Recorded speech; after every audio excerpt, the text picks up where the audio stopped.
How y'all doing? Good. Good. How are you, brother? Fantabulous.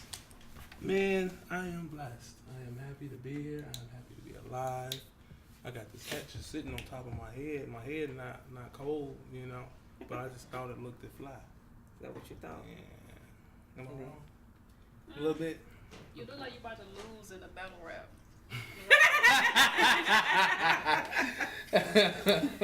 But you still fly though. So losers be wearing their hair halfway on. It just be like, that nigga be like, All extra. oh, shit. yeah. no. Oh, man, That's I ain't terrible. getting a haircut, though. But it's okay. Like, We I think wear that... like Soulja Boy wears his headband, it would be all good. I mean, but I was wearing it like so. You gotta put the front. You gotta put the front like this. Now you like you up to something. I'm finna. I'm mad. Candace knows like every like style you wear your hair. She know like yo that nigga he finna lose in a battle rap. Exactly. He finna rob me. Exactly. What does this mean? What does this mean? You like you on your way to school. You got a You class. need directions. I don't know how I feel about this. You lost. Oh, Candace, you just hurt my feelings, but it's all right. Aww. Yo, episode 8, Black Group Therapy. Yo, we are here. We have made it. Praise the Lord. Yeah, Ain't he yeah. good? Won't he do it? Yes.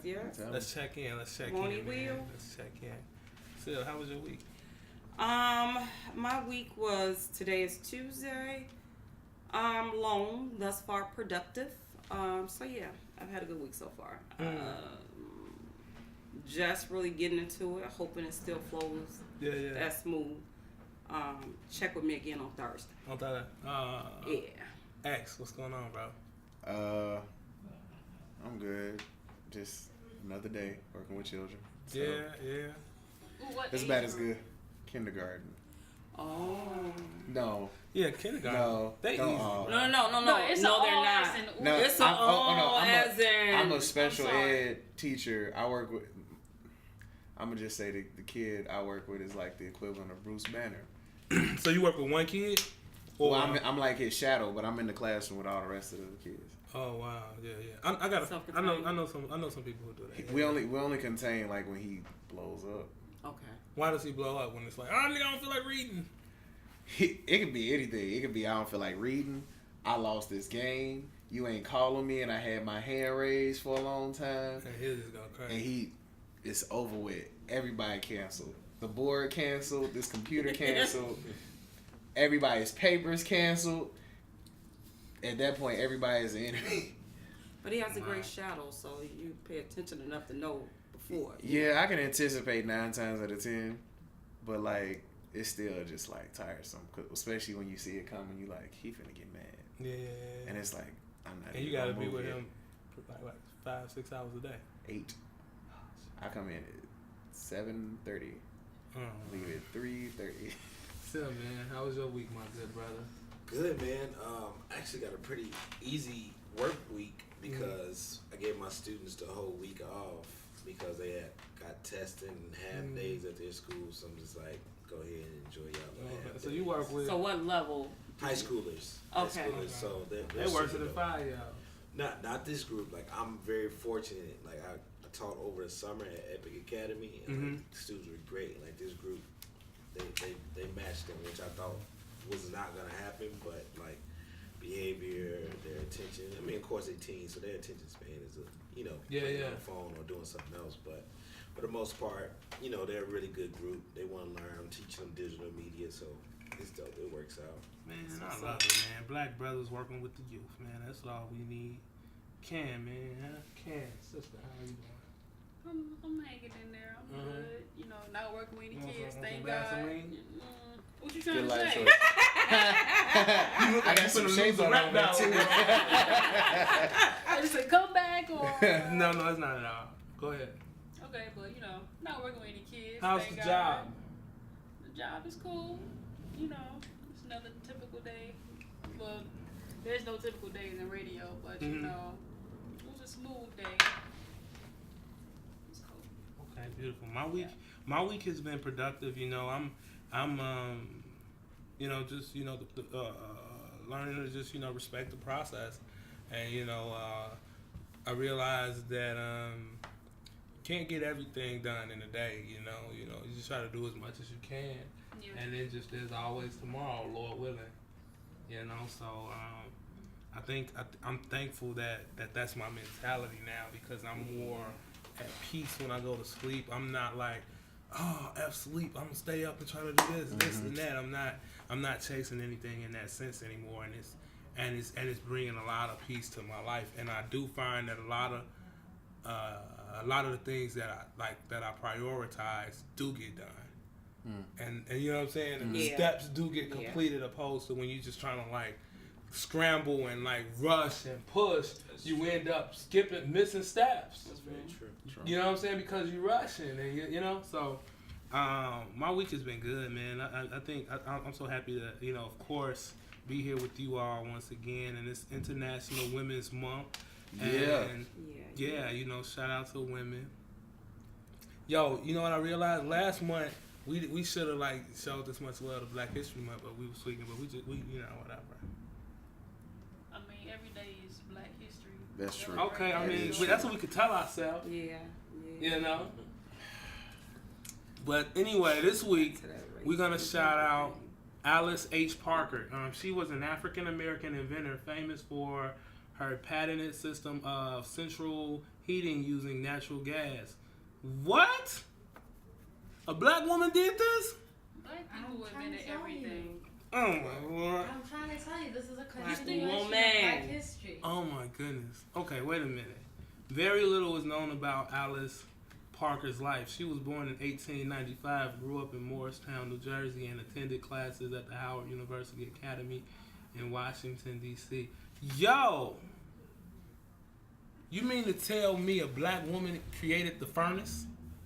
Or you just... Hold on, wait. Let me read this again. Central air. I should have read this. Beyond furnace. Exactly. Beyond furnace. Right. Very little is known about Alice Parker's life. Wait a minute. Famous for her patented system of central heating using natural gas. That sounds like a furnace to me. It's a little different, but what? Central heating using natural gas. So I only know this because my family's house has a furnace. So like, I think everybody has a furnace. Actually, when I look her up more, you'd be proud that I'm actually seeing you're right. She created the furnace. You're right. She invented a furnace that supplies central heating for entire homes and buildings. So she's the reason why it's central now. Like she created the furnace that connects the air throughout. Oh my goodness. So I am. It's just not burning in that one spot. Oh man, go ahead, bro. Oh. Go ahead. Yeah. Go ahead. No, I'm talking to him. I was just gonna say, like, I mean, that kind of said it. Like, I don't really need to expound now. I'm just so. You gonna make a Black Queen part 2? No, I can't do no more Black Queens. Okay. What? You could never. You want to elaborate on what you mean by that way? Rough phrasing, bro. Right, like the way you said that. I just think that Black Queen was it was enough said. Don't you agree? I agree, but you should let the people know what Black Queen is, so they know that you're just saying you can't do no more. I mean, you have your Black Queen at home, but Black Queen is actually Black Queen is a song on my last album, The Rapper Who Sat by the Door, that did really, really well. Opened a lot of doors for me, and it was a really nice song. People enjoyed it and shit. Absolutely. Yeah. Man, yo, this shit is just baffles me that a black woman created the furnace. Oh my goodness. Why does that baffle you? Centralized. Because furnaces are everywhere. All around, not just America, all around the world, in like every household. You know what I mean? And she was a black American, right? A descendant of a slave did that. Did some pretty amazing things. Yeah. Just think, slaves were at the bottom of the totem pole, so they have nothing. Slaves invented a lot of shit. Like she's lucky because her shit, she's getting noticed for it. Yeah. White people used to steal your shit. Used to. They still be stealing. Stay stealing. They talking about Kim Kardashian came up with invented box braids. Like, baby. True. She was 34. Oh man, it was so hard, man, back then. Like to be any fucking thing if you were black. And now, like today, matter of fact, that'll lead into the first question really, really well. So our first question for today is: do you need a college education to be successful in today's society? Absolutely. Yeah. Absolutely. I think it depends on your field. Mm-hmm. I think to some degree that's true. Like, it definitely depends on your field. Like, I didn't know, like, when I went to college, I went for criminal justice. Because at the time, I wanted to do law enforcement, police, all that type of stuff. So I went to school, did 2 years at a junior college. The experience was cool. The living on campus was cool and all that. But it wasn't until my later years I really went for what I wanted to go for, which was film and photography, you know what I'm saying, entertainment type of stuff. So law enforcement and all that was always plan B for me. Then I just had to switch when I was working a job, but I just hated it. And I was just like, yo, like, when are you gonna go for plan A? You know what I'm saying? You never went for plan A. So you went to school to work on plan B? Basically. I basically went to school to work on plan B. Just to and what was plan A again? Plan A was always something in film, photography, you know, media type of stuff. But do we often feel like maybe our plan A is like the long shot and the plan B is like the safety net? Exactly. Yeah. That's exactly what it was. Because I did enjoy learning about the law because I was very passionate about it, especially when you saw all the killings of black men, you know what I'm saying, about law enforcement and stuff like that, and just people just knowing their rights and stuff like that. Of course, I couldn't have made I don't know, I can't say what I could not have done, but I couldn't have been the only one just wanting to make that change. But college taught me a lot.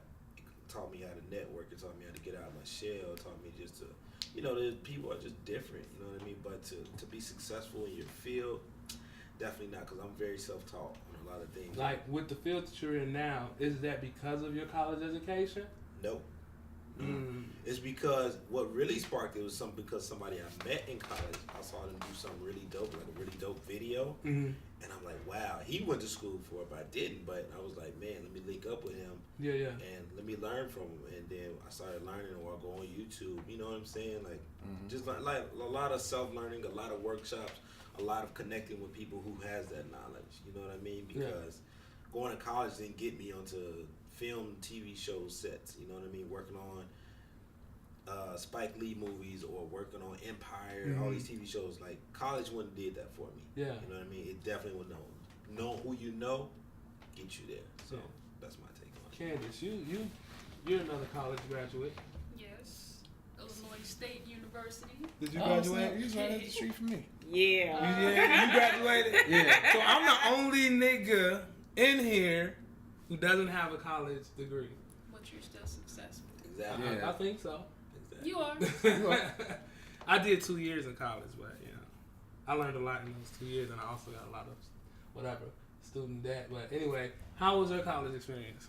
My college experience was great. My first year of college, I was on basketball scholarship. I ain't gonna tell you which school, because y'all gonna be like, where is that? It was just one of those in those unique towns. But it was a free ride there, so cool. But then I didn't want to play ball anymore, so transferred to ISU. Originally my major was TV production, but I did radio on the side. I didn't start actually doing radio until my senior year, and then after that, radio just kept calling my name. So that's where I ended up being. Even though I love music, I love media, but I did want to tap into TV production, which I still kind of do because I'm a videographer and I do all of that. But college, it did help me have connections. I met my roommate at the time was in the same field, same class the whole time, so that was a great experience. It helped me learn how to hustle because I started my photography and videography business down there. It helped me learn how to put events together, like concerts and stuff like that. And I met my lifelong friends, so that's the great thing about college is you get to grow with people. Yeah. It seems like from listening to you and Simeon that you got more out of college outside of the classroom than you did inside of the On a classroom. social Yes. level. Was that Yeah. you guys' Absolutely. On a experience as social well? level. Yeah. Yeah. Uh-huh. Yeah. Being able to like interact with others, you learn more about different cultures, you learn about different beings, where they're from, because now you're leaving for me, and it wasn't far. I just went to NIU, it was DeKalb, but it was still people from everywhere there. Yeah. So being able to interact with others, learn different things, and you just sort of develop who you are as a person when you're able to go away to college. Yeah. I definitely say it's the same thing, especially like in terms of like getting out of your shell. Yeah. Cause like for me, it was like I always shied away from leadership roles, responsibility all the way through high school, and then in college, it was like I was almost like I got trapped. They were like, "Oh yeah, beg him, dude. So he's the best at that." And before I knew it, like they wanted me to be general manager of this internet radio station down there or whatever. Like, and that it was a great experience though. And for me, my I guess you could say journey was kind of similar to like his, because I went with the school I went to. For one, I didn't originally want to go to. What school did you go to? U of I. I love U of I. For the record, I loved it. The problem was yeah. Okay. Party school. Now it is. It was then. Nigga, that's film party school for the last 30 years. Come on, But it just became an official ranking like in the last few years. No, because when I went into college, like I knew I wanted to write and direct films, and they didn't have a film directing anything like that. The closest they had was like it was basically like film theory or something. Mm-hmm. So I was kind of salty about that my first year, and then I was playing football too, and I was good enough to play. Then I went down and had too much fun my first year, and was on academic probation. So like I ended up, hunkering down and like, fixing everything, and of course I ended up finishing, but like at the end of that, I don't think I really started getting into my career field until afterward. Yeah. But a lot of the connections I made while I was there definitely like helped kind of shape my identity and just give me insight to other people in the world overall. Because what I did ended up majoring in was media studies, and I loved doing it. It was pretty much studying all media and like everything from as far as how ads frame, one particular demographic over another and how they target. So like that was all interesting to me. But now like it's funny, everything comes full circle, because now like I use that knowledge I got from that for like my own promotional stuff and. Wow, man! Because I'm listening to you all, and I guess what I'm taking away from it is the best thing that college can offer you is a safe space for people who want to be something in life to get to meet each other. Mm-hmm. Yeah. You basically paying a lot of money to meet new people. Yeah. So I mean, for me, I took away great relationships when I went to college that I didn't even think I would have, because there's so many different type of people that you wouldn't even think that you hang out with. Yeah. It's like, yo, these people are really cool. You have so much in common. You know what I mean? I would say that I would not college. I would definitely not college. I just think that the idea of paying so much money for school is just kind of crazy. I had just I reposted this post where it was like, man, people can they'll give you this loan for school, $20,000 or whatever, but they won't give you a loan for a business. You know what I'm saying? Yeah, I think I saw that post. Yeah. But like, what is it about? Because the question is, do you need college today to be successful? So what is it about the times that we're living in now that makes college unnecessary? The internet.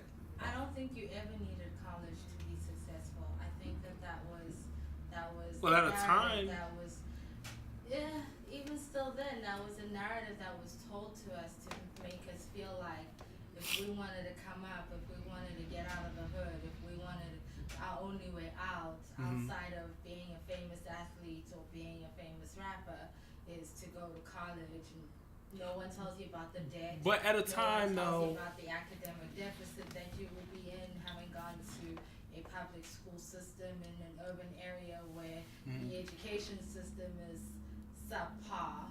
And so it's like you playing catch up, and there's all this added stress that you're putting to yourself I think specifically as people of color. But do you think like in the 40s and in the 50s and maybe even in the 60s, like a diploma did get you something?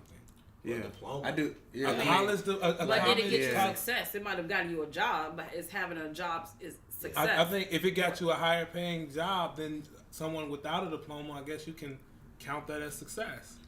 Yeah, I mean it really kind of Like in the 60s, having a college degree meant you got paid more. But like, True. what is it that's changed today? How did that become? Oh, now it's a trap where it's like going to college. The majority of us ultimately end up in debt and not even working in the fields in which we went to school to major in the first place. True. Like, what time period did that shift? I think probably early 2000s. Like at the when YouTube when YouTube. I say about. Actually, would say 90s, yeah, early mid 90s. I think as soon Maybe as 2000. I think knowledge you might be right. became a lot more easily accessible. Yeah. Yeah. That's where the tide turned, because it was like you went to college to get knowledge that you couldn't find anywhere else. They only had certain type of books and libraries within colleges. Yeah. Now you can just go on your phone. Yeah. Yeah. And what about like when the economy kind of just like crashed? So like I think maybe he might be right. Like maybe 2000s, like when it was like the housing market started to crash. Like the system, like everything that they put in place to just make it so that like you follow this system and you'll be okay. When those pillars started to collapse. And just like being an entrepreneur was probably like your safest bet. Having different revenue streams became like, if you want to stay afloat in this society, you gotta kind of like create your own revenue streams. I'm thinking like that's when it was like, but college says this, but it's not get. You know what I mean? I don't know. It's tough because it's like everybody who has went to college and graduated has dealt with that. Was it post-graduation depression? Post-graduation. You dealt with it. What was yours like? What was yours like? Yeah. It was terrible, and I thought I was the only person going through it, because it's just like, okay, I done graduated.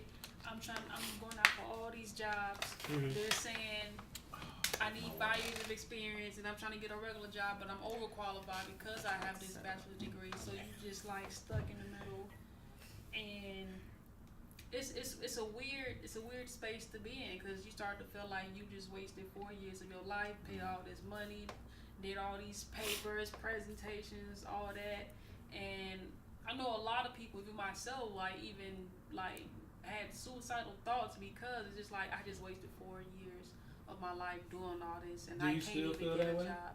I still kind of feel that way, because it's like, man, you get these jobs, they like, oh, you need a bachelor's degree, but I'm making less money than the person next to me who didn't go to college, getting $19-20 an hour. Why though? What's the difference? I guess because of the field, or like I'll see somebody working at a plant or something and getting more money than me, and I'm in this big corporation. It's just like, damn, I just worked for it. You know what I'm saying? I just did all of this and went to school, and then just came here and went through all this training, still get paid less than somebody who didn't go to college. Do you think school, like,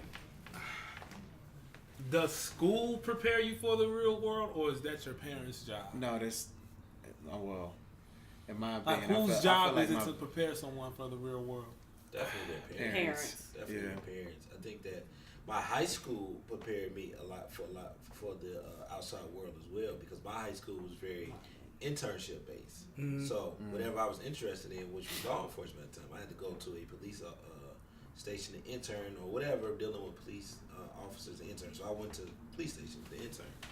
And then they made you get on the bus and stuff like that. So it was like, okay, I learned the routes of these buses. Then they made you shadow people. Then at the end of the semester or whatever, we would have these things called an exhibition, where whatever you learned throughout the year, you have to basically present it to the staff or to your teachers and stuff like that. It's not so much of a test. It's about how you articulate, how you talk. Like, what have you learned from your internship? And how can you apply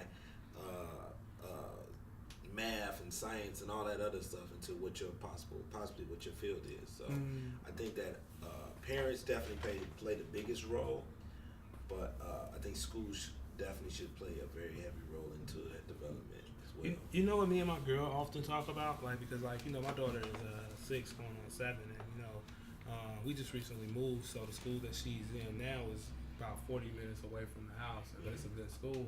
And you know, we debate whether or not we should take her out and put her in a school closer to the house, and you know, take her away from the education that she's getting. And I say that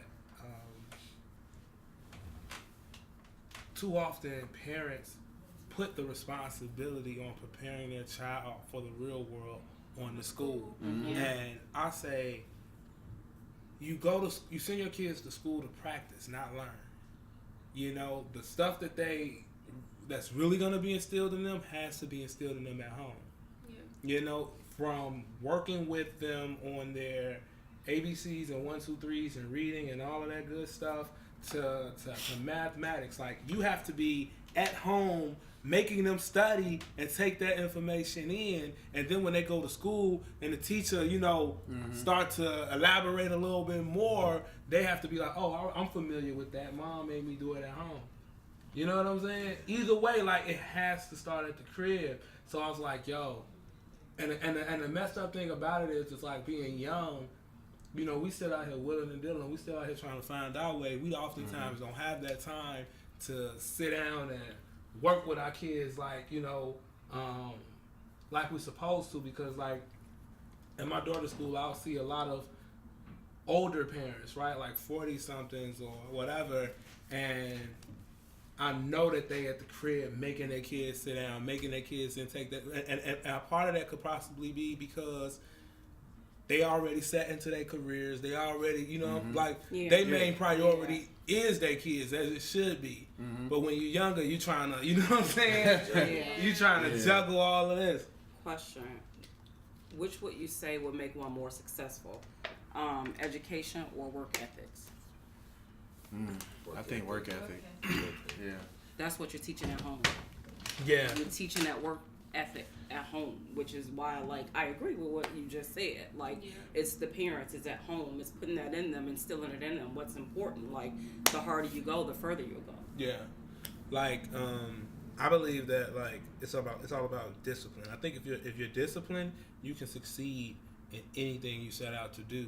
I think with even like going to school, if you raise your child to understand that, hey, life isn't all about fun and games. Sometimes you got to sit down and do stuff that you don't even feel like doing. If you can raise them to be disciplined enough to understand that, they can go to college 4, 5, 6 times and succeed, because that's all it was about. You know, just being disciplined enough to sit down and do what you're supposed to do when you're supposed to do it. What my college experience, I didn't tell y'all, was, you know, I went to Columbia and I got accepted into a number of HBCUs, but I always wanted to be a rapper. I always wanted to be a musician. I always wanted to be an artist. So I said, you know what, I'm going to go to Columbia College, Chicago. And I did, in my second year there, man, one of my teachers, I'm not going to say his name, but he was in one of my major classes. He had made a statement. He was like, you know, if you want to make it in music, you don't need college. And I was like, why the hell do I owe y'all $26,000? Why am I paying y'all all this money for? Exactly. You know, but if I'm being honest, that kind of like, it threw me off. It threw me. I was like, yo, okay, cool. So I'm gone. So I started falling off on my work. I started doing what I was already doing, but just giving it more attention, you know, and eventually flunked out of Columbia. You know what I mean? It was like, yo, your grades ain't looking too good. Maybe do, you know what I'm saying, do a community college and come back in a year. So I went to a community college. I went to Harold Washington for a semester, and then I went to Olive Harvey after that, because I was tired of going downtown for school. I'm like, fuck that, I'm from the South Side. I'm gonna just go to a closer community college. Right. And then like during that, I was like, you know what? Fuck school. I'm gone. I'm finna go do entrepreneur shit. And looking back at it, I'm happy. You know what I mean? The experiences that I went through. If I can do it again, I don't know, because like going to Columbia was really different from like you guys' colleges, where like I didn't stay on campus, and like the whole campus of Columbia is downtown. Yeah. So it's like there's no place to go to get to meet people unless you kind of like lived on campus. And I'm coming from the South Side, where you know what I'm saying, where it's like I don't know how to interact with this this many different types of people. I know how to interact with South Side niggas, men and women. True. You know what I'm saying? So at 18, coming from that to that, it was like, oh man, I was just downtown walking around with a white T-shirt on and a book bag and some raps. Yeah. No one talks about that, right? Like when you're in high school, no one prepared you for the culture shock that you would experience in college, because a lot of the way that colleges are set up are dominant cultured preferences, and so dominant cultured people go in there, they fit right in. And for people, like, even if it's in the same city that you grew up in, just because of the academic culture or the higher education academic culture that's set up, it's like no one teaches you about it. No one tells you, you're going to learn stuff academically, but the most important part of college is how you network. Yeah. You know?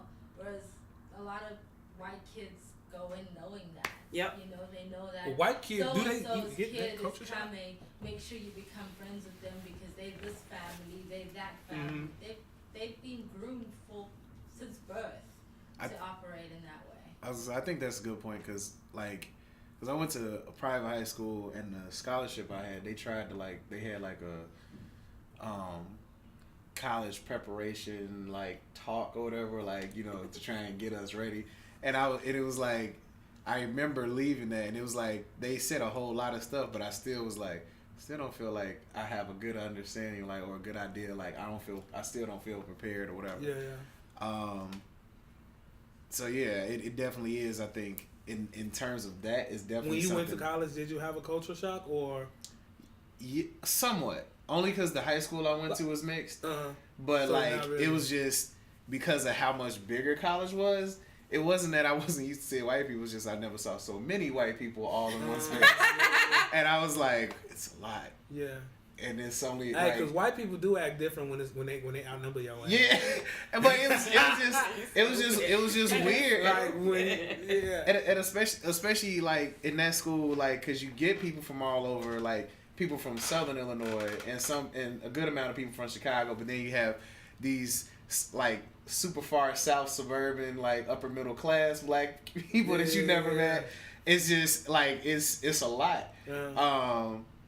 But I mean, like I said, it's a good experience when you kind of figure it out a little bit. I think it can be a good experience for understanding the world and how we all can relate. Yeah. Because I did not see myself having many white friends, and I had quite a few. I think you were blessed though, because you kind of had practice in going to a diverse high school. I didn't have that practice. It was, but it wasn't the best practice either, because there was I ain't gonna talk about what neighborhoods they came from, but there was definitely racial stuff that would go on between because it was basically my school was 1/3 black, 1/3 white, 1/3 Latino, and the only minority in there was Asian, but there was definitely as usual. But I mean, it was, but there were definitely sometimes and moments where it was some of the white kids, you could tell what their parents was teaching them at home. Because we, it was more than a few times me and some other people got into it, people in class, because we're you call me a what? And then everybody be downstairs in the principal's office he said such and such while we was in world history or whatever. Sylvia, did you have a culture shock? Absolutely. You went to a predominantly black high school? Absolutely. How about y'all? I've been in mixed classes pretty much all my entire life. it wasn't a big culture shock. It was kind of like a subculture shock where I was just surprised at how many guys were from the suburbs who just wanted to act tough. That word. Yeah. Did that? Like that's one of my big culture shock. It was like, bro, you're from Evanston. How did you adapt? How did you adapt? I mean, it wasn't only a culture shock, but it was like an academic shock. Like, and That too. like, like it was. I remember going away to college and calling my high school friends who also went away to college and was like, they didn't prepare us for this shit. Yeah. This is a whole like. It's on another level. Like, I went to Austin Academy on the west side, and I was at the top of my class. And then I went to NIU, and it was like, wait a minute. Yeah. They didn't talk about this, you know, so I got to go a little harder because I don't remember going over this. I don't remember this in high school. Like, we would talk all the time about the fact that high school did not prepare me to, like, to succeed educationally, like, academically in college. And you're an academic institution preparing me for the next level.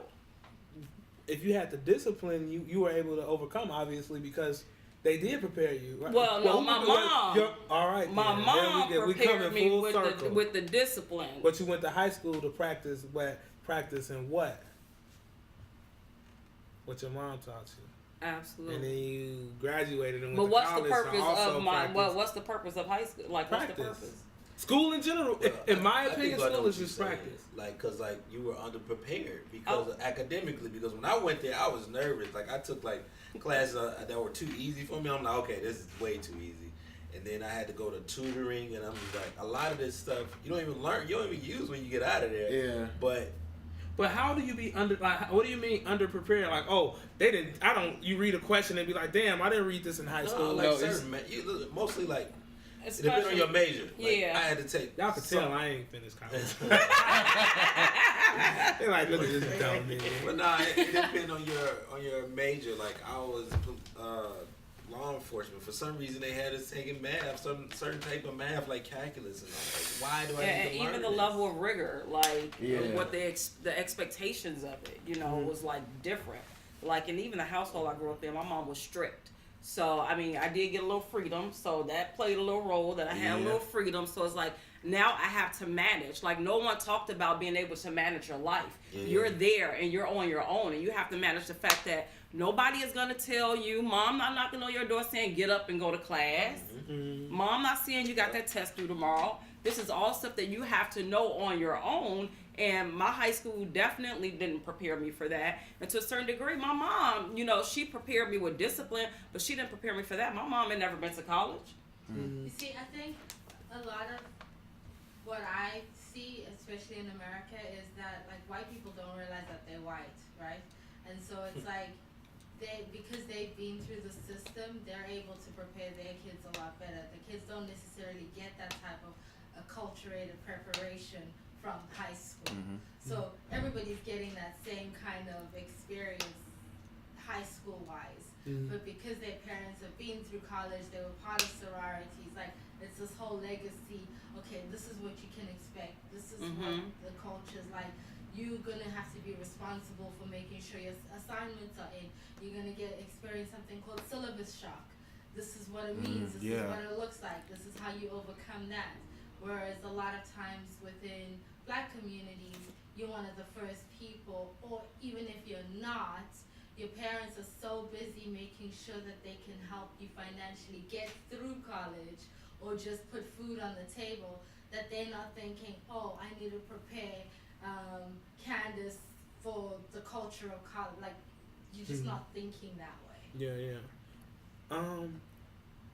Is it like, and to add on to that, I think that in white communities, they're incubated in the community, not just the household, but their community prepares them for college. Mm-hmm. The schools, like their schools are like, man, I had to speak at a school, an affluent school out in, I forgot the name of it. A couple years ago, I had to do something pertaining to Black economics. It was like for a Martin Luther King Day speech. I had to go talk to like some rich ass white kids. And man, when I went into the school, and when I tell you how big it was, how you go into the lunch, like it looked like the high school on Fresh Prince of Bel-Air. I was with you. I remember that. He was with me, bro. They had healthy foods and all that type of stuff in it. They had more than one lunchroom for one. It was like a college campus. Bruh. You feel me? And I was like, yo, coming from here, if you come to this school, you have no choice but to be prepared for for college. You know what I mean? Yeah, it's preparation on another level. Now compare that school to CVS. Right. CVS just probably as big. It's just as big, but come on now. Exactly. To Simeon, come on. So I mean, I'm kind of glad that college isn't the only way to be successful. Let's talk about some other ways to be successful outside of college. I can say one off the top of my head. I think trade school is good. What else? I mean, just being an entrepreneur in general. I mean, I think we all have our own entrepreneurial traits flowing within us. What else? I think success is very subjective. It depends on what your level of success is to you. Mm-hmm. What do you want to be successful at? You know what I mean? I don't think it's always a factor of how much money you acquire. You know what I mean? I think I agree. The impact sometimes of what you do. You know what I mean? So I guess it just depends on the individual. For me, success is just operating in what my gift is. You know what I mean? What many gifts that I may have or have. So success is what can I do and how can it be duplicated to help others? You know what I mean? So that's just one part of it for me. But I'm gonna go through and ask everybody, so y'all get y'all answers ready. Candace, what is success for you? What is success for me? Being able to create opportunities for other people.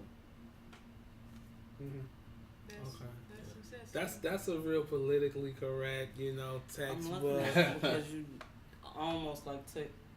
Yeah. I agree with that too. I'm being able to successfully service others. For me, it's about service. Fuck that. Success for me is getting everything I want when I want it, not having to worry about bills, being able to create when I'm my success is probably really selfish. I don't think I think so. it's tuning in a purpose too. When you're truly doing what you feel the creator or whoever you feel that highest is for you, you're truly living in your purpose. If I'm doing what I feel the creator has sent me here to do, I'm being successful. And for me personally, I also feel that regardless of what I was sent here to do, I was sent here to service others and to help create opportunities for others. You got to give back in order to move forward. And as long as that's happening, I'm gonna get the money I need. I'm gonna have the riches, regardless because of that. It brings about peace. And for me, peace is also a part of success. I guess maybe I think I agree with that. I just say that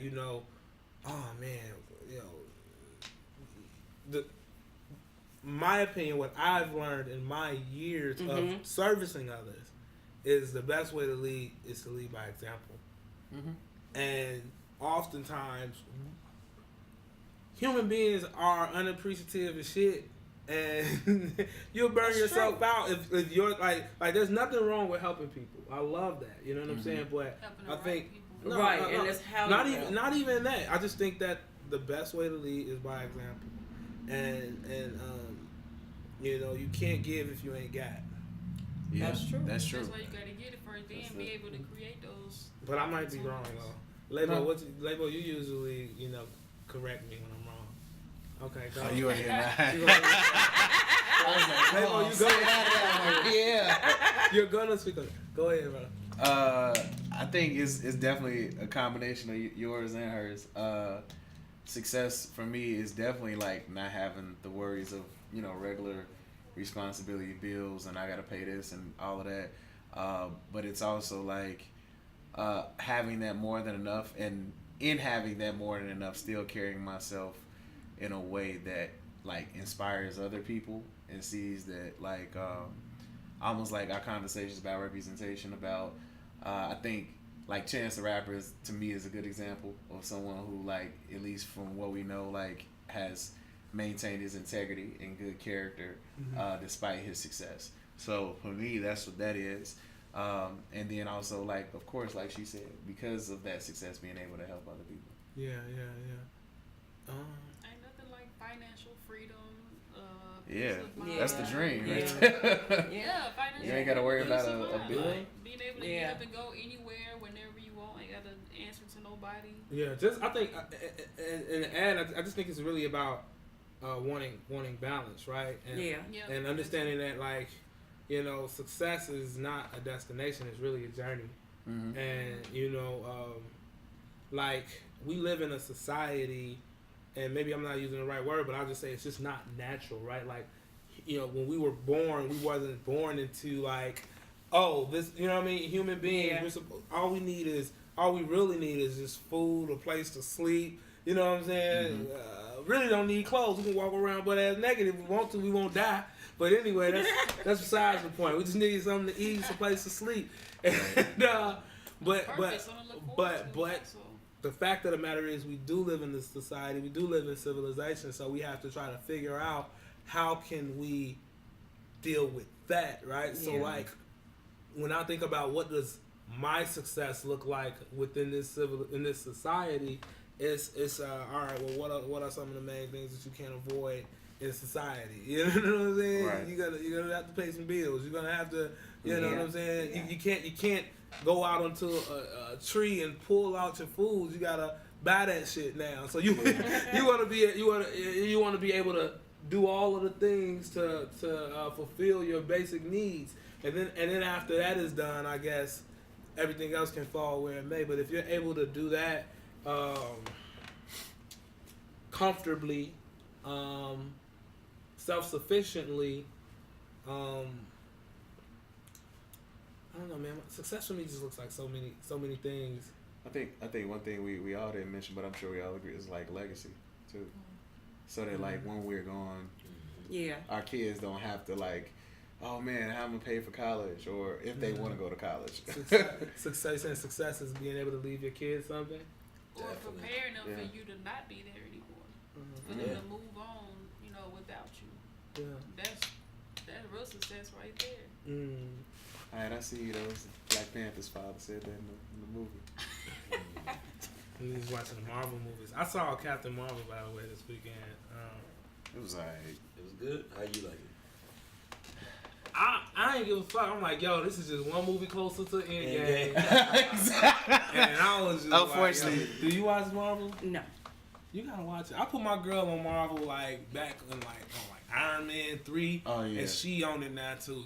I was gonna go tonight. But I'm like, I want to be here. You ain't see Captain Marvel yet? Nah, I ain't gonna see. I ain't gonna see it yet. What you waiting on? It was alright, man. $5 Tuesday. I'm gonna wait till next. It's I know, that's you're so right. You like, you can wait, bro. It was good, but it wasn't like. Yeah, it's just leading up to Endgame. That's all I'm waiting on. Yeah. All I can say is DC chalked up a win on this one because Wonder Woman was better. No, it wasn't. Yes, it was. No. Okay, let's The not only reason I restart can this. believe that. I like because- Aquaman though. The only reason Aquaman I was can good. believe that is because I'm not like You watch it. a big fan of. Look at them. Like, Look, they have a like, conversation. They like, All right, let's bring them in the conversation. Sil, I got a question for you. Why? Cause I just do. Don't ask me. Ask Lebo. So, if someone made a movie of your life, would it be a drama, a comedy, a romantic comedy, an action film, or a science fiction? And why? I'm looking today. It may be a comedy. Oh shit! Why would they say that?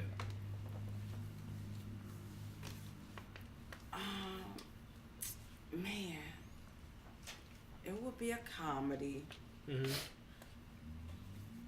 Man, Like what kind of comedy? Like one of those comedies where it's like you're the butt of every joke, or a comedy where it's like you just like your life is crazy, but at the end of the day you just like just yo. gotta laugh it off. You just gotta keep it Yeah. moving, like from here to there to everywhere. It's just like, man, what? Like, it's funny that you all were talking about film.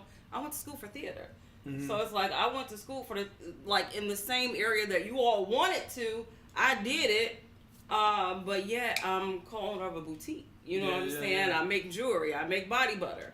I mean, I do work in the industry a little, Mm-hmm. but not where, not to the point that I wanted to when I was in school. So it's just, I mean, it's full circle. I remember. But you look back, you laugh, and you're happy. And I look back, I laugh, and it's like, thank you, Creator, for where I'm at. Man, yo, I think that's how everybody's life gonna be. Like, I think maybe success is just whenever the good Lord calls you home, you just look back at your life and you say, hey. I'm sorry, you sound like my grandpa. He been on that old man. Hey, you should have heard. We all night. Teddy is all night. Oh, okay, that's what did it. Yeah, true. This is some old shit on the way here, y'all. Sometimes you gotta do that. True, But I think that It's the hair. He didn't get his hair cut. I got the Sam Cooke. The Sam Cooke look. I think though, like, in all seriousness, I think maybe success is when the good Lord calls you home. You just look back on your life and be like, you know, I'm happy that I was able to experience the things that I experienced. You know, I'm happy I did this. I'm happy I did that. Yeah. And then just, you know what I'm saying? Like looking back at looking back and saying like, yo, no regrets. True. Or when that happens, you have like 1,000 people like sharing stories that they Absolutely. of the experience they had with you, which were great things. Like let's look at Kim Porter. Man, it was so many people like all down my timeline, some celebrities talking about, you know, how beautiful she was, like great conversations they had with her, advice she was giving them, and no one said anything bad about her. And that's how you know, like, It's also leaving a legacy. Yeah, that's leaving a legacy right there. Memories and impacting people's lives. That's deep. I don't know. Kim Porter. Okay, speaking of women, of course, and you know, being International Women's Month, moving on to our next question. Women's Year. Okay, whatever. I mean, if you think about it, kind of, it's Women's Year. I mean, it's People's Year. Yeah. Next question. Next Next question. We're not gonna start this again. We're not gonna start this again. It's exactly why women leadership matters. Yeah, I mean that leads us into our example A. Why? I'm example. Oh my goodness. Wow. Okay. So question number 2. In today's society, with all that's going on, does women leadership matter? Yes. Yeah. Okay. Who wants to go first? Why? What do we need? What is it that and what is it that a woman can offer that a man can't offer? It's funny because I'm gonna go get my water. Almost side with you on this one. I'm not saying women can't offer anything. Well, I'm not saying women can't offer anything either. Okay. I'm not saying that, but how you go to the people. A woman, definitely women in leadership matters. Like, we need to be there. We need to be there so that young women can see it and aspire. But I also think that as a people, we need to be there in general to be able to work together. I think sometimes each side's miss out on the examples that's needed in order to build that village that we need. What you feel like? I feel like women have this different kind of strength when it comes to handling situations. I was raised by a single mother. I'm one of 7. We were all raised by her. She raised us by herself, and I mean, 6 of us have high school diplomas. 3 of us have college degrees. Like, a lot of us are doing what we love. Nobody's dead or in jail. I feel like Mama did a damn great job raising all 7 of us by herself, like no help. And my grandmother, she raised 9 by herself. Yeah. God. It's a whole different type of strength, and I mean, I grew up in, like, look at me. I'm out here doing what I love. I'm doing right by people. Ain't out here, thotting and plotting, like. So, but I think it's still family values, like. It's just a.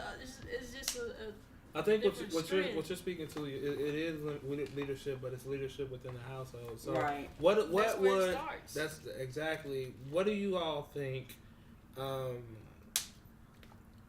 Women leadership would look like in a more political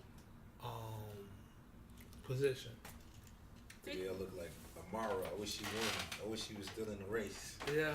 Yeah, but to me, it's somebody. Man, that's kind of a tough question for me. I think it's just somebody. For me, I would just like to see more African American women in those type of roles. So when they say, "Hey, there's a mayor, all these black women running for mayor," okay, I'm gonna choose a black woman. Definitely, if her, and of course her views and politics got to align with what I believe. I'm just not gonna go out and blindly vote just because she's a black woman. Yeah. You know what I mean? Or anybody just because they're black. But like I just love the campaign that's going on right now for the race of mayor, and that it's going to be a black woman, because all you see in a lot of positions that are head by white old men. You know what I mean? Yeah. I like to see some black women take over those roles. You know what I mean? Like especially when I'm like on movie or TV sets, to see a black woman directing, a black woman producing, a black woman as a cameraman. Like we need to see more diversity of that. You know what I mean? Because there's a lot of things that are just male dominated, whether it's black or white. So I think what the surface that this question is scratching at is saying that the experience of being a woman can bring something different, a certain level of calm. Like even in the political realm, I think we do bring a different level of calm. I feel like sometimes men could get in their little strong egotistical ways, and it brings about a battle. It brings about like a fight for toughness. When you're dealing with women, that isn't necessarily it. It's like we have a different type of energy. Like we're natural nurturers, so you go about it in a more nurturing way, in a more loving way, and I think it brings a better sense of resolution for different things when you're going about it in a loving and a nurturing way. And I think that's what one of the reasons why women matters in leadership. I think there's a lot of women who have egos as well.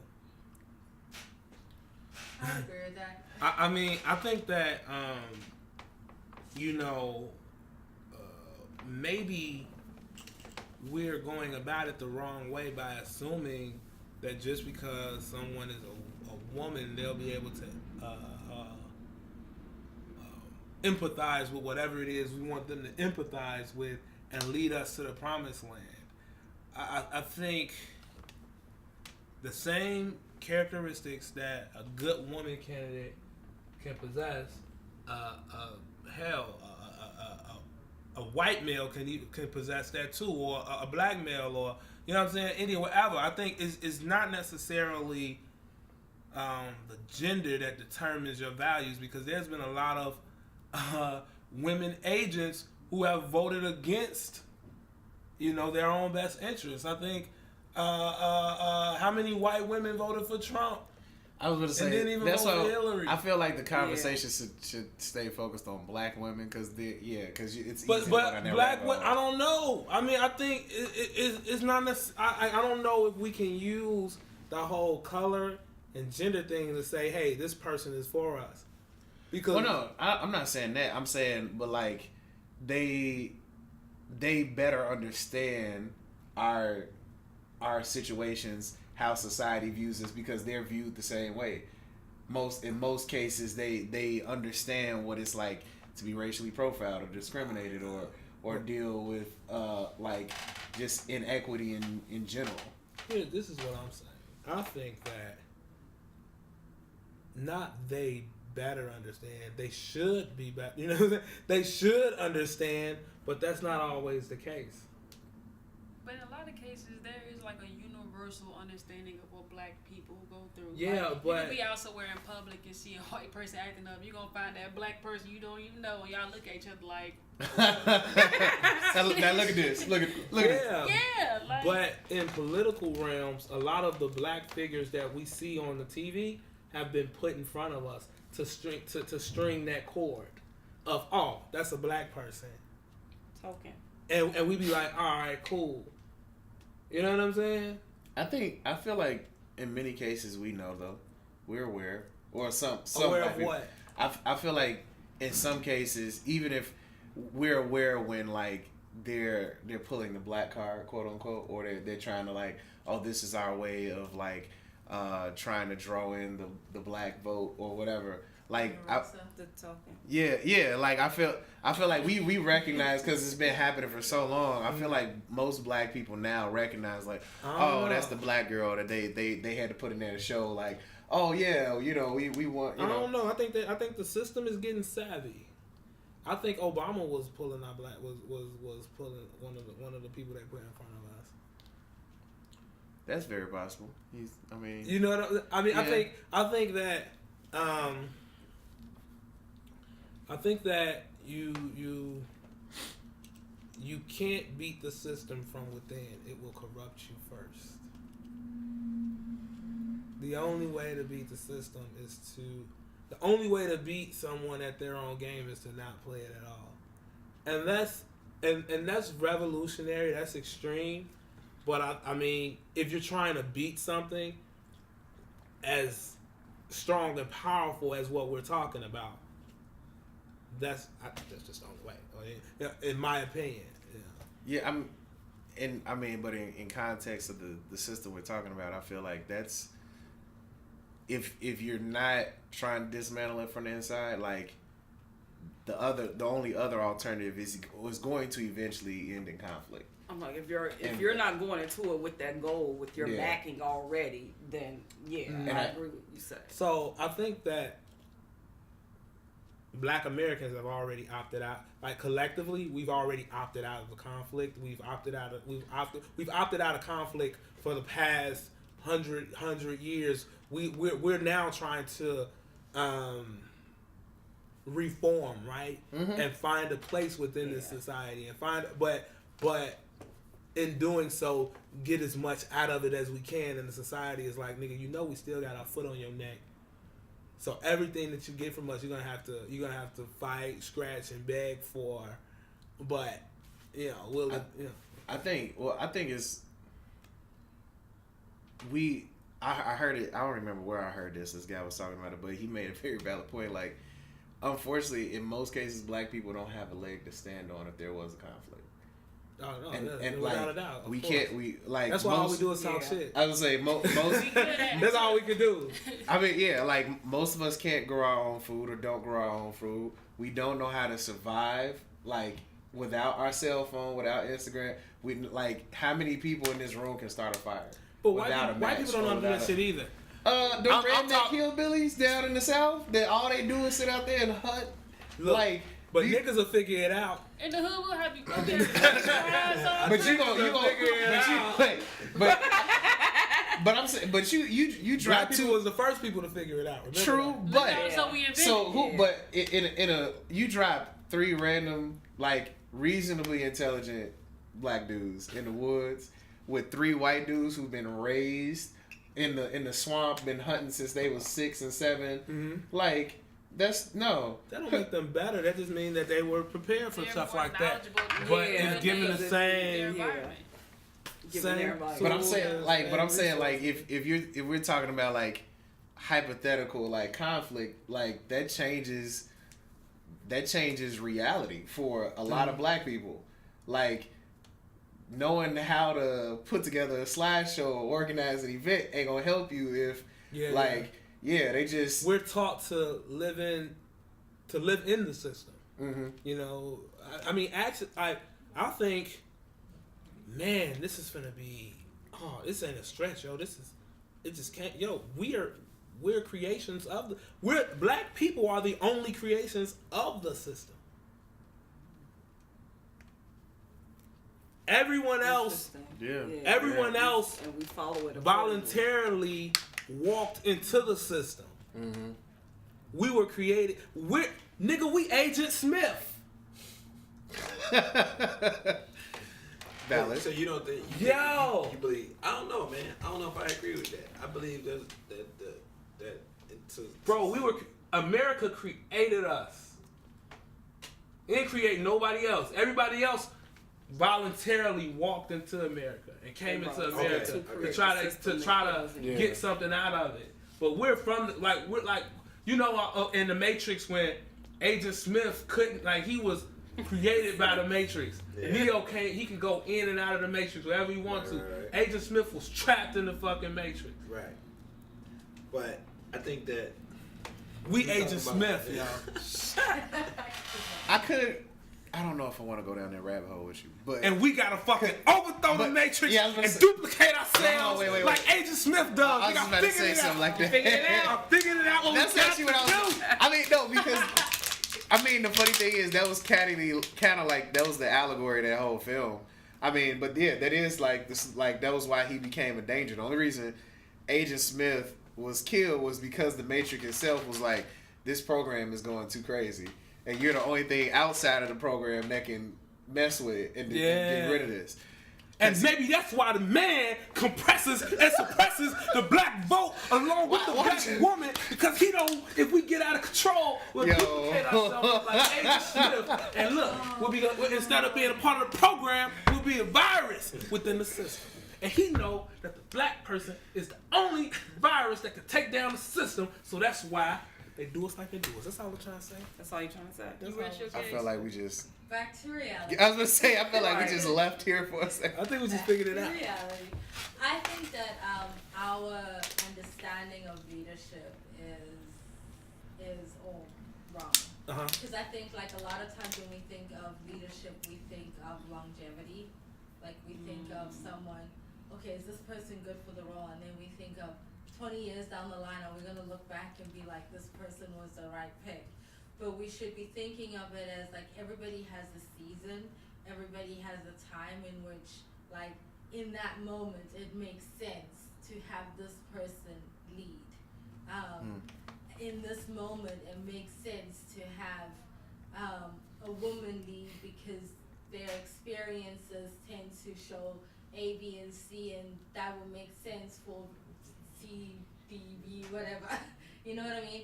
So I think a lot of times when we're picking leaders, when we're thinking of leaders, we tend to think of it for eternity versus for the role for such a time as that specific need.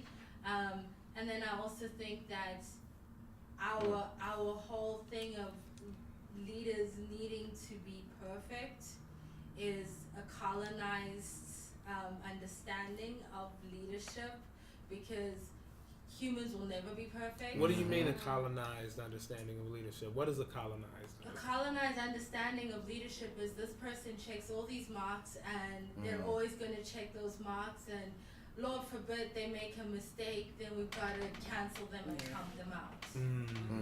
Versus if we're investing in a leader, we're investing in a relationship, we're investing in long term, and so it's understanding that this person right now may check these marks, but they're still human, and they're gonna make mistakes. Yes. And to add on to that, because I'm with you, right? I would make a couple tweaks, and let's try to figure this shit out tonight. Look, I would make a couple tweaks. I think the true leader should be the law, and the creator of the law should be the people, and the person who we call the leader should be the person who can work the law for the benefit of the people the best.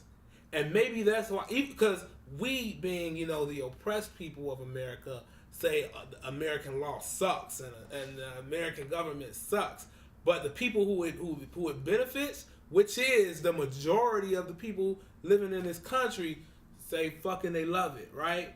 So one thing that I think America did get right is presidents only get fucking 4 years. You know what I'm saying? No leader is really above the law, even though we Yeah. know it's bullshit. Yeah, But I'm just saying, like, yeah.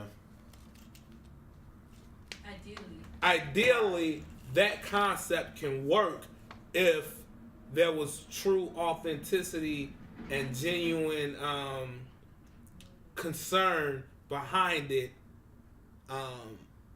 in any system. What do you think? I was gonna say, I think that comes with, because I get what you're saying, and I remember thinking about this when actually when Obama was up for election, in terms of, because of course, like, I remember they were like trying to bring up every little thing they could find to like try and discredit him, and I remember thinking, like, of course you're gonna find some, like, he wasn't perfect, like, he's a person. Yeah. And I think, and then it kind of made me wonder, like, are we putting more emphasis on, like, how good of a person they are and Their appearances. yeah, how they look on the outside versus what type of person they actually are on the inside? Like, what are your personal principles, morals, and beliefs? Yeah. Because ultimately those are what shape the law, how you think about writing laws or deciding what laws stay and what laws change and what laws go. And like, it's also another thing of like, what really, like she said, in context, what really matters. Like, okay, this dude did smoke weed once or something in his life. All right, no big deal. Like, or like even if it was like maybe something slightly more serious and it was a long time ago, and but since then he clearly has a track record that qualifies him for it. Yeah. It's like, I mean, what's really more important? I think going back to the woman leadership question, one of the things that I know that they all like, there's never been a president that was a bachelor. You know, so if we were to get a female president, would she need to be married? You know what I mean? Well, that's an American thing. Because is like, I know, I always looked at it like, okay, this is why they want the president to be married, because a man who got a woman at home is more balanced of a man. I know I'm more balanced of a man because I got a woman at home. So like, well, what does that mean on the flip, right? Because y'all gonna fuck me up, but I think that when a woman got a man at home, she ain't thinking about, like, if she really love that nigga, she ain't thinking about shit with that nigga, and it might not be. I don't know. I think single women are more effective at getting shit done I think it's than married women with kids and responsibilities. Well, I'll let y'all. No, I disagree. No. I mean, Well, I'm not I ain't married never- and I don't have right. kids with So responsibilities. I wouldn't even know what it's But like I on the other still- side. But you get a lot of shit done now too. But I still disagree, and I know women who's married with children that get things done as well. Yeah. Okay. A lot of them. You ain't that much. You ain't the shit like that. What you mean? I was just, You're not. You're just not. Sorry. what did I say that offended you? A lot of the most powerful media moguls in South Africa are women who are married. Okay, and what does the husband do? They're in Why does that make finances, sense? Whether they're in politics, whether they're in law, like they're all serving various capacities. I mean, one of them, her husband was also in media, and he's pretty high up there. But like, she owns her own production company that probably produces about 60% of what's on television, South African television content. She started off as Miss South Africa, you know, and I mean, she's done incredible stuff, and continues to do incredible stuff. And another lady, Kanye Domukize, same situation, married, kids. She has a publishing house. She has a production company. Yeah. So yeah. Yeah. I think that because I was kind of thinking about this when you sent the questions. I think that brings up a interesting point, like kind of what you all were going back and forth about. So normally we see like the supportive woman behind the male leader, but like I definitely feel like there is a current shift where like, and I feel like this is also why a lot of men are starting to get upset or uncomfortable, because now like men have to learn how to be supportive and be okay with if the woman is like in a position of leadership or she holds more financial assets than he does, and like it is something like I've definitely been giving a lot of thought to, especially I because just feel it. All right. Go ahead. I'm not trying to. But I don't. I mean, go ahead. But I'm saying because I Speak, think about brother. this. Speak. I think about this a lot, especially because I have a lot of female friends from college who are like super successful, but a lot of them are single and they have trouble like meeting guys, and you know they're like, well, what am I doing wrong? Because it's not that they're unattractive, they're not unintelligent, and I definitely do think in many cases it's because like guys are still trying to wrap their head around like she doesn't need me for my money No. type thing, because I feel like it be their ass. Intimidated. No, John, you They'll be literally just intimidated. said when she talked about the sister in South Africa who has her own media company. You said, well, what does he do? Like, so what he doing? Like, he just chilling? He's doing his thing and he's supporting her. Like, Right, but I mean, they both doing their thing. So wait, are you saying that in order to be a successful woman who's in a leadership position and you're married, the person that you're married to has to have things going for them in order for it to be successful, in order for it to work? No, I'm not saying that. I was just asking, like I'm trying to understand that. But I will say this: somebody got to raise them kids. They That's both why gonna raise them. you see, Exactly. right. Exactly. That's really powerful. It takes a village. it takes a village. That's why it takes a village. Like, even think of like people who grow up in single parent homes. Right. It's like, yeah, the mom is busting her butt. That's not off to make ideal, sure- and I don't no, recommend that it's for not ideal, anyone. but I mean, it's but people go like through it. But it's the reason reality. why these Yeah, kids are people make raised it is through that, and because God there was bless more them. than one person willing to do their part in the whole situation. Yeah. I think as black people, the sooner we get back to what we were created to do, to live in community, the more we will progress, Yeah. even in America. Yeah. Like, we gotta get away from this individualism because that's such a Western white concept of Yeah. lifestyle. Yeah. That's not who we were created to be Yeah. and how we were created to Yeah, live. and to like, I guess to, I mean, we talked about that, and you know, I'm not against women leadership. I know my history. I know that we had women goddesses in Egypt. You know, I know that when African nations invaded neighboring African nations, they did it because they said you wasn't following some of the laws and the guidelines laid before us from women goddesses, from women leaders. You know what I mean? Yeah. Like we had, like I know we had women leaderships thousands of years ago. So like the whole question of does women leadership matter? Like honestly, of course, it's really not even a question worth asking to someone who truly knows history, right? But we, like you said, we live in this West. Like they still ain't had no woman president. You know what I'm saying? But I know that like we're beyond that. But I think my in conclusion, my opinion on this is yes, woman leadership matters. Yes, man leadership matters. But in the end, it doesn't matter what gender you are. Are you keeping true to the laws that were set forth, right? And if you're doing that, I don't care what you are, you got my support. Now, in terms of America, these laws ain't made for us no way. So we have to not only try to find someone who's going to help us get some rights and some benefits and some help, we got to also try to fucking reform, right? Because we already know they got our foot on our neck and we can't do with the conflict shit. So we got to try to reform the law to give us some type of help. You know, so we got to fight a lot of wars and just simply trying to get something out of this place that has taken so much from us. You know. Yeah. So that's my whole viewpoint on women leadership.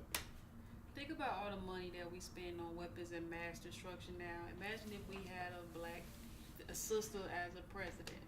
Mm-hmm. Ain't no wars. I don't see. I can't say that. Money? I don't know if it's gonna be ain't no wars. But still, before that, we used to say, imagine if we had a black man, and we had one already.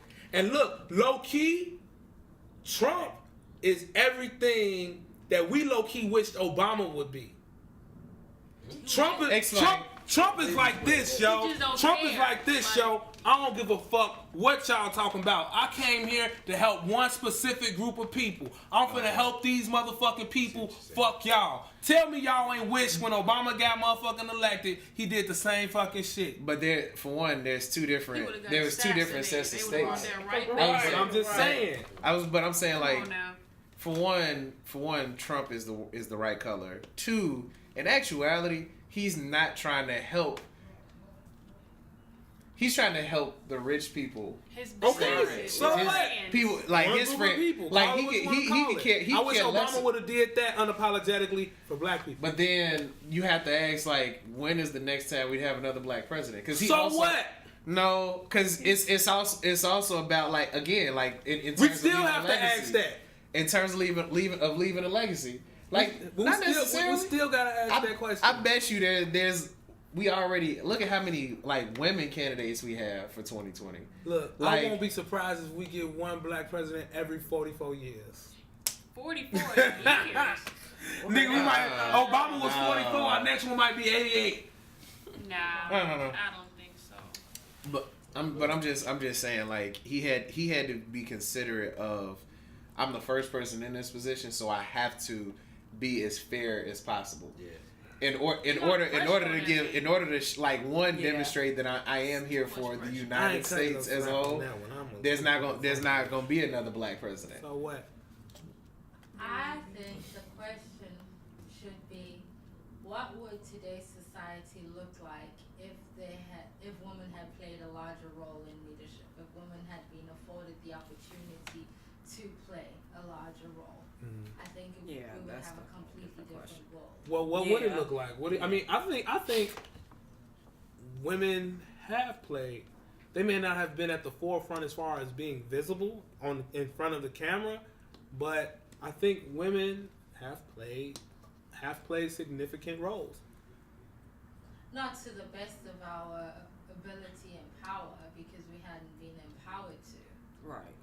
So if you think of policies and you think of structures, like even just in the academic world, like we're talking about college, like what would colleges look like for people of color if there were women's voices in the narrative of setting up those structures? Black women. Like I said,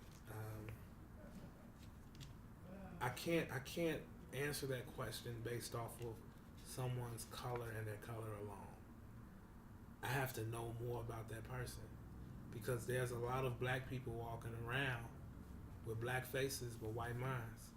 No, there's absolute truth to that. I'm saying if you've got the right person, I'm not just saying just because you're black and you're female, therefore you belong in this position of leadership.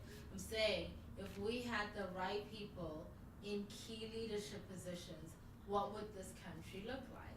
What would this world look like?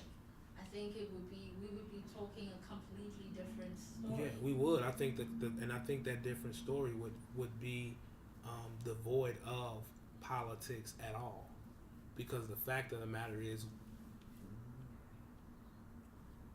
first we would have to determine what it is that we want, and I personally think what we want is not really a seat at the table in politics, but just a seat at the table in as far as resources, equality, community, opportunity. And I think that those things are obtainable outside. They're more obtainable outside of the political arena. So a woman leader would be someone who's an entrepreneur and can set that example, and not just set that example, but come back and teach. And not just come back and teach, but come back and grab hands and say, hey, come with me. and next to that woman leader is a man leader as well. You know, so I think that if society if we had more women leadership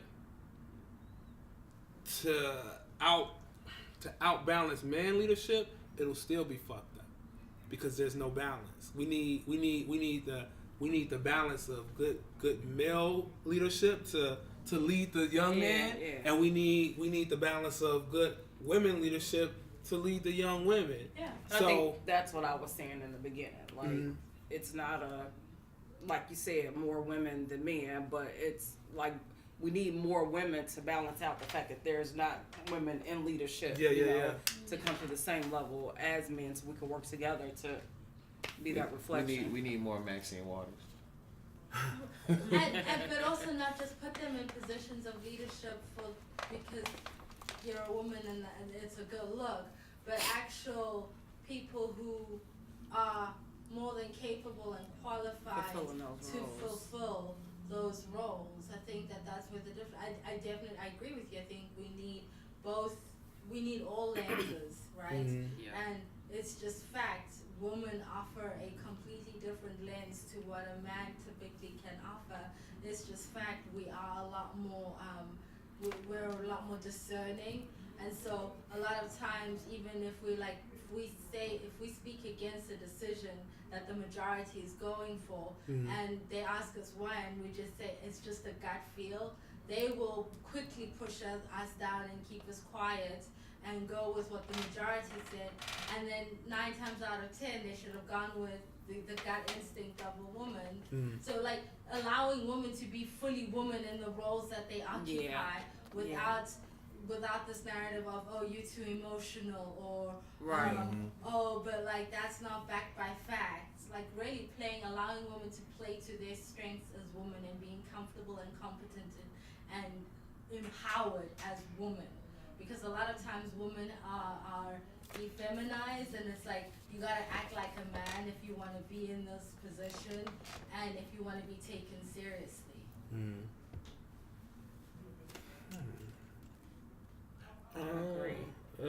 I mean, how much time we got? Cause Lebo, you got me. You're not finna do this to me.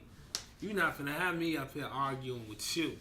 All right, it's 9:02, so we got a couple minutes. Against that? There's no argument. I think because Lebo point rules supreme, right? We got a couple minutes, so I'll say I think there's a time to have emotion and there's a time to leave that shit at the door. You know, I'm not gonna say that women are prone to be emotional. Like I said earlier, I think it depends on the person. There's a lot of emotional men. You know what I'm saying? There's a lot of egotistical women, you know? So it depends on the person. And whoever fits the job, whoever, you know what I'm saying? Whoever fits that, whoever qualifies the best. You know, I don't care what your gender is, you know what I'm saying? What are you on your shit? Do you know how to act accordingly when it's time to take care of business? You know what I'm saying? Because when it comes down to business, you got to leave your ego and your emotions at the door. Yeah, but who's defining what ego and emotions are? The establishment. Which is mainly. I mean, it don't matter who's the establishment. What matters is what's trying to get done. And you know what I'm saying? And if you get into if what they trying to do in that room ain't what you trying to do, you shouldn't be trying to get in that room no way. You need to be trying to create your own room to fight what they got going on in that room. If you gotta fight them, because at first you need to be trying to do it and like, yo, we ain't fucking with y'all, don't come fucking with us. But you know, white people always love fucking with people, so they gonna probably try to come fuck with you anyway. So you gonna have to have your security ready to fight. But the first step is if they ain't trying to let you in their room, create your own fucking room. But it's gonna be a room of black men and women together, Hopefully. Balanced out. That are fit for the job. The job, right? That's fit for the job. Man, yo, so we about to wrap up. Yo, I feel like this was one of our best episodes. Yeah, it was one of our most intimate episodes. I love y'all like 100% more after this, man. My brother Sim came and fucked with me. You know what I'm saying? My brother X over here, my sister. I'm a hood with my sister. You know what I'm saying? Ooh. He's stupid. Y'all, real quick, y'all, what's your social media? My social media is Simi Sim Sim. That's my personal, and my professional is Visual Manifesto. Okay, dope. What's yours? @it's_the can. My social media is @John_the author. Make sure you follow Blackonomics_101, and make sure you follow the Black Group Therapy Instagram as well. What's yours? Shout out to the Loop 2150. That's me. Follow. Yeah. At Citizen X got bars Yes. on all social media. Yes. Yo, episode 8, Black Group Therapy. We out. Peace. Peace. Hey.